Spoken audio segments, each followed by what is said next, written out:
Despite the success of Will's and my date, I get to school on Monday in not exactly the greatest of moods. When I went home on Saturday, 2 hours and one torrid makeout session in the Shakespeare section later, I overheard my dad on the phone. It was on speaker, and I only stuck around long enough to figure out he and Rose were talking to a realtor whom they'd hired to appraise the house. To put a price tag on 17 years of homemade dinners, birthday parties, fights, tears, and memories. For the first time ever, I stopped myself before instinctively texting Madeline. There's a part of me, a very big part, that wanted to tell her what I'd overheard. But then I remembered that I'm not talking to her, that she's not the friend I thought she was. I ignore her during English and pass her without looking at her between classes. Eventually, I notice Anthony's giving me the same treatment. But I have Will to distract me, a task he accomplishes with impressive tongue work, and the day goes pretty much okay. Until lunch. I walk to the hill outside the drama room, knowing Madeline's going to be there. I'm not going to talk to her. Not a chance. But I've decided I won't be the one to run from her. She's not going to steal my boyfriend and my lunch spot. I march right into the middle of the group and sit down next to Owen. I can feel Madeline looking imploringly at me. "Hey, Megan," she pleads. "Can we talk? I tried calling you this weekend." Without looking at her, I unwrap the chicken salad sandwich Rose insisted on packing for me. There's a reason I didn't pick up. Not wanting this conversation to go any further, I pointedly turn to Casey Markowitz, the junior who played Olivia in 12th Night. "Casey, I know you're a junior, but I want you to sign up for my senior scene. I'm doing a gender-flipped Happy Loman, and I think you'd be great." She flushes, obviously flattered, but Madeline interrupts. "You're seriously just ignoring me right now?" Her tone's gone from pleading to pissed. I finally whip my head in her direction. "I'm sorry.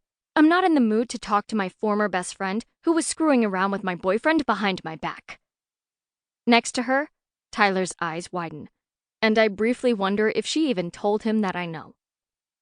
Everyone falls silent, and Madeline's cheeks ignite. Hurriedly, she drops her thermos into her bag and gets to her feet, smoothing her skirt with trembling hands. Tyler tosses me an apologetic look.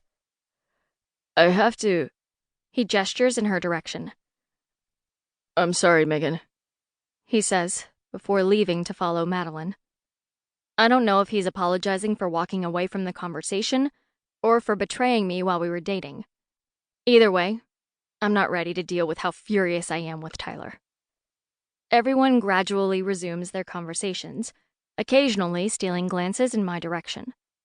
Everyone except Owen, who leans into me. "I'm getting the sense something changed since we talked about Tyler and Madeline." "Seriously? Now?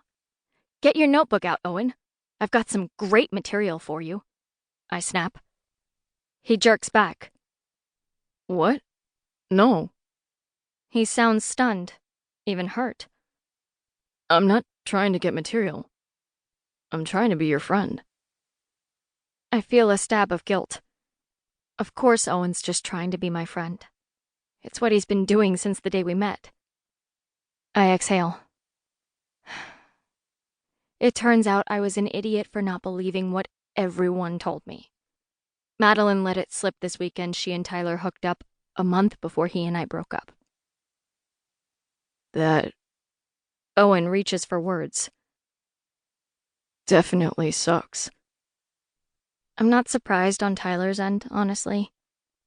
But Madeline, she's the one person I couldn't believe would do that to me. I stare at the ground and absently rip out blades of grass. The messed up thing is, part of me wants to pretend it didn't happen. There's more stuff going on with my dad, and I wish I could talk to her. Have her sleep over, like we did when my parents were splitting up. He nods. "What are you going to do?" He asks evenly. Do? I'm not the one who has to do anything.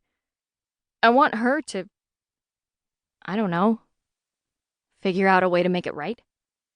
"She will."